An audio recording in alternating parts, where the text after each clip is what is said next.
Social మీడియాలో ఎంత viral అయిందో చూడొచ్చు మనం. అంటే పోలీసోళ్ళు నానా మాటలు మాట్లాడుతూ ఆయనను కొట్టినటువంటి విజువల్స్ ఈరోజు తెలంగాణ యావత్ ప్రజల్ని కూడా కదిలిస్తూ ఉంది.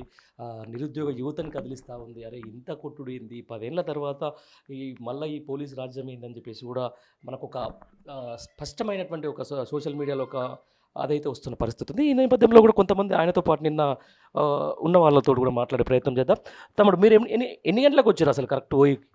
మేము ఓయూకి 1:30, 2 గంటల మధ్యలో వచ్చినామన్న. అయితే అప్పటికే అక్కడ దాదాపు ఒక 500 మంది పోలీస్ వాళ్ళు అక్కడ ఉన్నారు. ఫస్ట్ ఆఫ్ ఆల్ ఏందంటే ఒక యూనివర్సిటీకి పోలీసులు రాకూడదు. ఎందుకంటే ఒక యూనివర్సిటీకి ఛాన్సలర్ అనేటోరు గవర్నర్ ఉంటారన్న. కాబట్టి యూనివర్సిటీలో అసలు గవర్నర్ పర్మిషన్ తీసుకొని పోలీస్ వాళ్ళు రావాలి. అట్లాంటిది ఈ కాంగ్రెస్ ప్రభుత్వం వచ్చిన తర్వాత విద్యాలయాల మీద, విద్యార్థుల మీద దాడులు విపరీతంగా పెరిగిపోయినాయి అన్న. ఇంకో విషయం ఏంటంటే ఈరోజు తెలంగాణ ప్రభుత్వం, రేవంత్ రెడ్డి ఇంకా పోలీస్ వ్యవస్థ సిగ్గుపడాలన్న. ఎందుకంటే విద్యార్థి నాయకుల మీద, నిరుద్యోగుల మీద దాడులు చేసి వాళ్ళని తీవ్రంగా గాయాలపాలు చేస్తున్నారు. ఇది ప్రజాపాలన కాదన్న, ఇది కక్షపూరిత పాలన ఇది. ఇప్పుడు చూడన్న 6 నెలలు అవుతుంది. 6 నెలలలో నిరుద్యోగులు కొన్ని వేల మంది రోడ్ల మీదకి ఎక్కిరు.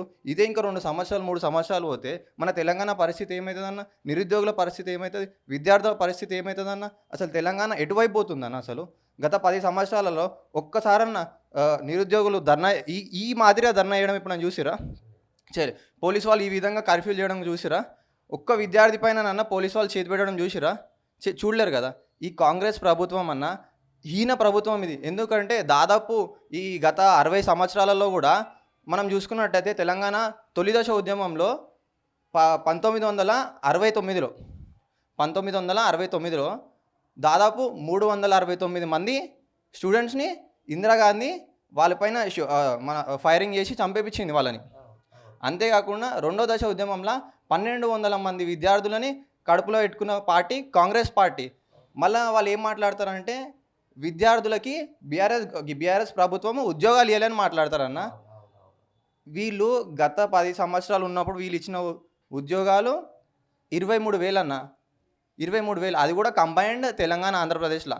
అది మనం విభజించి చూస్తే మన తెలంగాణకు వచ్చి 10,000 జాబ్లు వచ్చినాయన్న. అదే గత బీఆర్ఎస్ పాలన 10 సంవత్సరాల పాలన మనకు వచ్చినాయి 2 లక్షల జాబ్లు అన్న. అంతేకాకుండా ఐటీ సెక్టార్లో ఇండియాలోనే ఆల్మోస్ట్ ఫస్ట్ ప్లేస్లో ఉంది మన తెలంగాణ అన్న. 44% of IT jobs are generated in Telangana అన్న. ఇంతగానం యువతకు మనము జాబ్లు ఇచ్చినామన్న.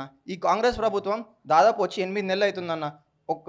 ఒక్కడన్నా ఐటీ జాబ్స్ అనేవి ఐటీ కంపెనీస్ వచ్చినాయి అన్న. ఇప్పుడు మీరు చూసిరా? అసలు లేవా? జాబ్స్ ఎన్ని ఇచ్చిండన్న రేవంత్ రెడ్డి? తిప్పి కొడితే ఎన్ని ఇచ్చిండన్న? గ్రూప్ 1, గ్రూప్ 2, గ్రూప్ 3కి 2,500 జాబ్లు ఇచ్చిండు. మెగా డిఎస్సికి ఆల్రెడీ కేసీఆర్ గారు 5,000 జాబ్లు ఇచ్చిండు. ఇంక ఈయనేమో 6,000 జాబ్లు కలిపి 11,000 చేసిండు. ఇప్పుడు ఆయన ఏం చెప్తున్నా అంటే, ఫస్ట్ ఆఫ్ ఆల్ ముఖ్యమంత్రి రేవంత్ రెడ్డి నీకు సిగ్గుండాలి. నువ్వేం మాట్లాడుతున్నావు? నువ్వేమన్నా కోచింగ్ సెంటర్లకు నువ్వు పైసలు కడుతున్నావా? కోచింగ్ సెంటర్లకు పైసలు కడుతున్నా అన్న? కోచింగ్ సెంటర్లు కొన్ని వేల కోట్లు కొట్టేయడానికి కిరాయి గుండాలను పెట్టి ఉద్యమం చేపిస్తారు, ధర్నాలు చేపిస్తున్నారు అంటున్నావు. చేపిస్తుంది వాళ్ళు కాదు, ఇది రేవంత్ రెడ్డి తప్పుతో పట్టియానికే కోచింగ్ సెంటర్ల మీద నూకుతున్నాడు అన్న. ఇదంతా ఏం జరిగింది? ఎక్కడ మిమ్మల్ని అక్కడ నుంచి అరెస్ట్ చేసుకొని ఎక్కడ తీసుకుపోయిండు? మమ్మల్ని దాదాపు ఒక గంట సేపు పాటు మొత్తము సిటీ అంతా తిప్పిరన్న. తిప్పి లాస్ట్కి అఫ్జల్గంజ్ పిఎస్లో తీసుకొచ్చి కూర్చోబెట్టి అక్కడ దాదాపు చాలామందికి, మన ప్రశాంత్కి, అంతేకాకుండా ప్రశాంత్తో పాటు ఉన్న చాలామందికి కూడా సివియర్ ఇంజురీస్ అయిపోయినాయి. అప్పటికే బ్లడ్ క్లాట్ అయిపోయింది, ఇంకా ఫేజెస్ అన్ని స్వెల్ అయిపోయినాయి. సో మేము అప్పటికి రిక్వెస్ట్ చేస్తున్నాము, మేము అక్కడ ఉన్న ఎస్ఐ గారిని, సిఐ గారిని రిక్వెస్ట్ చేస్తున్నాం, హాస్పిటల్కి పంపించండి. ఏమైనా ప్రాబ్లం అయితే మళ్ళీ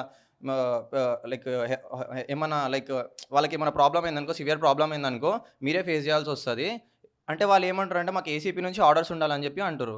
ఏసీపీ నుంచి అంటే ఒకవేళ మనిషి చచ్చిపోతే అన్న ఇప్పుడు పరిస్థితి ఏందన్న? మనిషి చచ్చిపోతే ఏందన్న పరిస్థితి? ఇట్లుందన్న కాంగ్రెస్ పాలన. విద్యార్థులు అసంతృప్తితో ఉన్నారు, ప్రజలు కూడా అసంతృప్తితో ఉన్నారు. భయపడతారా ఈ దాడులతోటి? అవుతారా? తెలంగాణ ఫస్ట్ ఆఫ్ ఆల్ మనం గుర్తుపెట్టుకోవాల్సింది ఏంటంటే తెలంగాణ ప్రజలకి ఇవన్నీ కామన్ అన్న. గత ప్రభుత్వాలు ఎంతో మంది కూడా తెలంగాణ ఉద్యమకారుల మీద, తెలంగాణ నిరుద్యోగుల మీద ఎంతో ఒత్తిడి తెచ్చి వాళ్ళ మీద దాడులు చేశారు. కానీ ఎంత కష్టమైనా కొట్లాడి తెలంగాణ తెచ్చుకుంటాం. ఇప్పుడు ఎట్లా ఆగుతామన్నా? ఆగం మేము, ఆగేది. ఇది మొత్తానికి ఎంత దాడులు చేసినా ప్రభుత్వ అండదండలతో పోలీసులు కానీ ఇంకెవరు కానీ ఏది మా మీద చేసినా కూడా మేము మా పోరాటం మాత్రం ఆగమని చెప్పేసి కూడా చెప్తున్నటువంటి పరిస్థితి. మొత్తానికి ఈరోజైతే ఒక దయానీయమైన పరిస్థితి. అంటే పోలీసులు అన్న వాళ్ళకు పిల్లలు ఉంటారు, వాళ్ళకు ఒక ఎదిగిన పిల్లలు వస్తారు, వాళ్ళ కొడుకులు రేపు ఉద్యోగాల కోసం కూడా ప్రయత్నం చేస్తారు. వాళ్ళందరి కోసం ఫైట్ చేస్తున్నటువంటి, మొత్తం నిరుద్యోగుల కోసం ఫైట్ చేస్తున్నటువంటి ఈరోజు ఈ యొక్క అభ్యర్థులైతేనేంది, లేకపోతే దాడికి గురైన వాళ్ళు, పోలీసులే రక్షించాల్సిన, దాడుల నుంచి రక్షించాల్సిన పోలీసులే ఈరోజు భక్షకులై చెప్పేసి ఈ రేంజ్లో కొట్టేసి పాపం చూడొచ్చు. ఆసుపత్రులు పాలు చేస్తున్నటువంటి ఈ కథ, దీన్ని మాత్రం ఖచ్చితంగా తెలంగాణ సమాజం లేకపోతే తెలంగాణ మొత్తం కూడా ఒక ముక్త కంఠంతో ఖండించాల్సిన అవసరం ఉంది.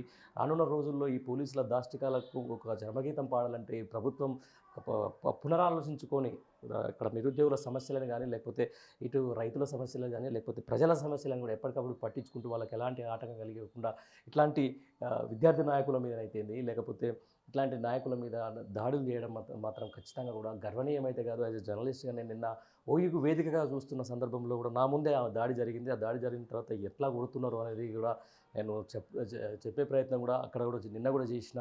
మొత్తానికైతే ఇది ఈ బీఆర్ఎస్ పార్టీకి సంబంధించినటువంటి బీఆర్ఎస్వి నాయకులపై నిన్న ఏదైతే పోలీసులు చేసిన దాష్టికానికి ఒక పరాకాష్ఠగా చెప్పుకోవచ్చు.